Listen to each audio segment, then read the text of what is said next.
उमड़ कर आता है, वैसे ही श्री राम जी के लिए वही एक फीलिंग आती है।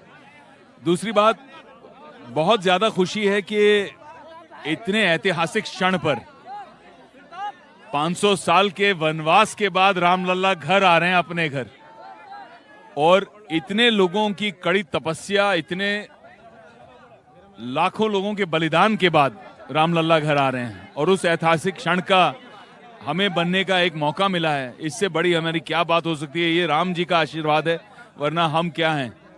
और एक छोटी सी कंट्रोवर्सी भी खड़ी करने की कोशिश की गई। कुछ लोगों को इनविटेशन गया, वो आए नहीं। उनके बारे में क्या सलाह देना चाहेंगे, क्या बोलना चाहेंगे, कुछ राय है आपकी?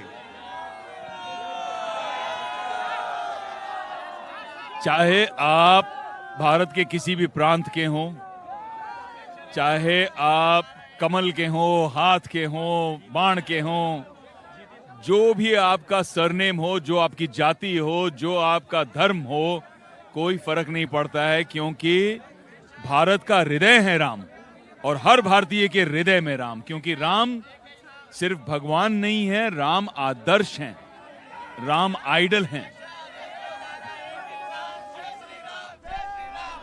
जय श्री राम, जय श्री राम। राम के नाम से विवेक ओबेरॉय क्या सीखते हैं, क्या अंदर आता है ख्याल? मुझे सबसे खूबसूरत जो बात लगती है कि अगर आप पॉलिटिकल बातें छोड़ दें, जी जी बिल्कुल, जो लोग सिर्फ पॉलिटिक्स के लिए कहते हैं, जुमलेबाजी करते हैं, एक दूसरे पे अटैक करते हैं, और फिर कहते हैं नहीं धर्म पे पॉलिटिक्स नहीं होनी चाहिए, लेकिन करते वही हैं। बट वो छोड़ दीजिए, अगर आप तो देखिए किस तरह से भगवान राम ने तब भी पूरे विश्व को जोड़ा था राम राज्य में, आज भी जोड़ रहे हैं। सब लोग साथ आए हैं, और मुझे गर्व है कि मेरे मुसलमान भाई, मेरे क्रिश्चियन भाई, उन लोगों ने भी हमें बधाई दी, प्यार दिया। कई लोगों ने तो मंदिर बनने के लिए डोनेशन भी दी। बिल्कुल। और उसी तरह हम हिंदू गर्वित हैं, कि गर्वान्वित होने की बात है कि हमने बनने वाले मस्जिद में 40% जो डोनेशन गया है, जो योगदान गया है, वो नॉन मुस्लिम्स का है, हम हिंदुओं का है, हमारे क्रिश्चियन भाइयों का है। इससे बड़े यूनिफाइंग क्या हो सकती है कैपेसिटी? तो राम वो हैं जो जोड़ते हैं। आप एक बार दिल लगाकर तो देखो। और जो राम ने जोड़ा है, और जो आप बात कर रहे हैं, ये तो भारत उत्सव है ना, ये पूरा भारत यहाँ मौजूद है। यहाँ ऐसा कौन है जो यहाँ नहीं मौजूद है? और जो यहाँ नहीं मौजूद है, उनको यहाँ क्यों आना चाहिए, ये भी बताइए। अगर आप यहाँ नहीं मौजूद हैं, अगर आज राम मंदिर बनने के बाद में आप अयोध्या जी आते नहीं हैं, तो आप अब तक अपनी आत्मा से नहीं मिले। क्योंकि आपकी आत्मा जो है वो इसी भूमि की है, और ये भूमि जो है वो श्री राम की है। यहाँ आना बहुत जरूरी है, क्योंकि आपके संस्कार, आपकी संस्कृति, आपकी आइडेंटिटी, आपका मूल, आपके जड़ इस भूमि से उत्पन्न होते हैं। कहते हैं ये आदि शहर है, ये वो शहर है जहां से ब्रह्मा जी पुनर्निर्माण जब करते हैं तो अयोध्या जी से शुरू करते हैं, ऐसा कहते हैं।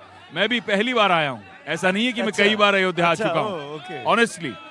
लेकिन मुझे मालूम था कि ऐसा हंगामा होगा, लेकिन मैंने कहा जाना तो है, क्योंकि जब मन में वो खेल खेलता है, अरे जाएं क्या, चलो 2-3 महीने बाद जाएंगे, सब शांत हो जाएगा, उसके बाद जाएंगे। और फिर आप इंटरव्यू देखते हो एक बंदे का जो 800 किलोमीटर नंगे पैर चल के आ रहा है राम जी से मिलने के लिए, तो आपको शर्म आती है। आप बोलते हो यार क्या है ये, कुछ नहीं है, राम जी ने बुलाया, हम कैसे नहीं आएंगे।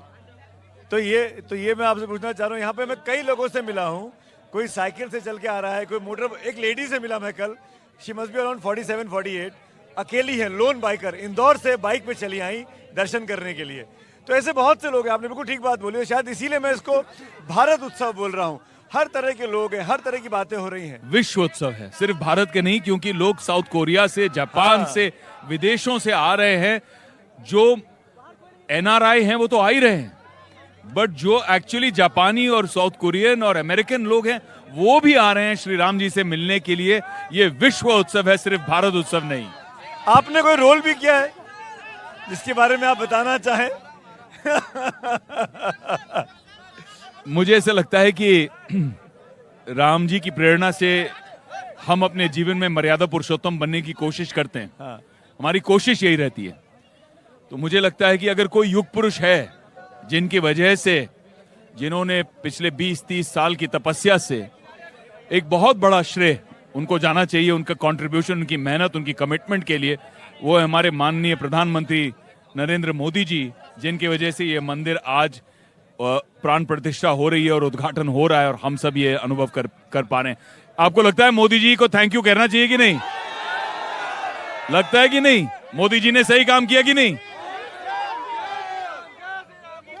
तो एक डायलॉग उसी फिल्म का अगर आपको याद हो गई, उसी अंदाज में, उस अंदाज में आपने तो रोल प्ले किया है।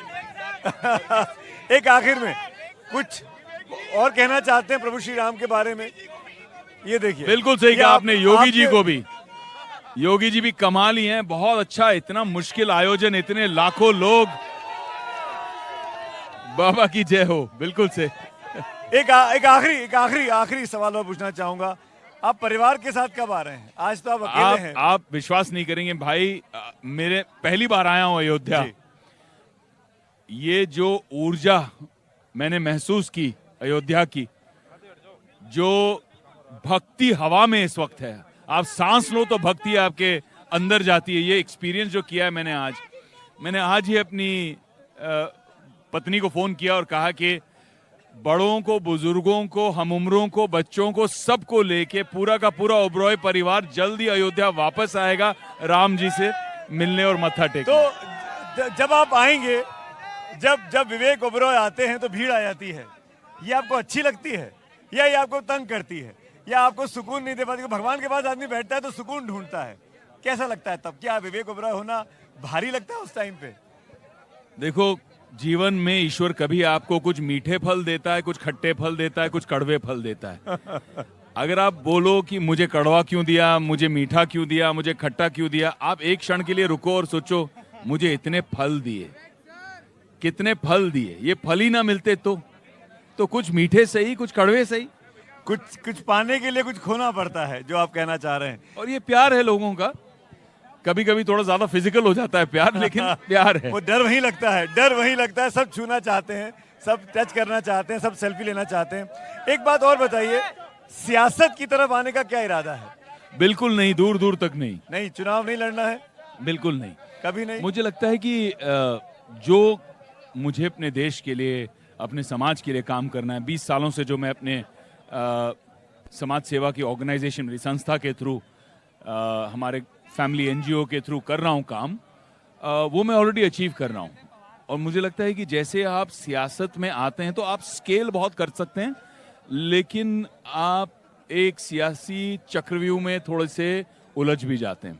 तो कुछ लोगों का टेम्परामेंट होता है कि वो उसमें बहुत नेचुरली फिट हो जाते हैं, और कुछ लोग हमारी तरह बेबाक होते हैं जिनको वो सूट नहीं करता, वो बिल्कुल एक जेल की तरह लगता है। मैं अगर थोड़ा और क्रूड भाषा में बोलूं तो सियासत में आने के लिए थोड़ा मोटी स्किन का होना पड़ता है ना, मोटी चमड़ी का होना पड़ता है, जो शायद आप नहीं। आप सेंसिटिव लोग होते हैं, फिल्में करते हैं, एक्टिंग करते हैं, रोल्स करते हैं। क्रिएटिव लोग भी आ सकते हैं, ऐसा नहीं है कि नहीं आ सकते हैं, क्योंकि हम भी इतनी ट्रोलिंग लेते हैं। हाँ।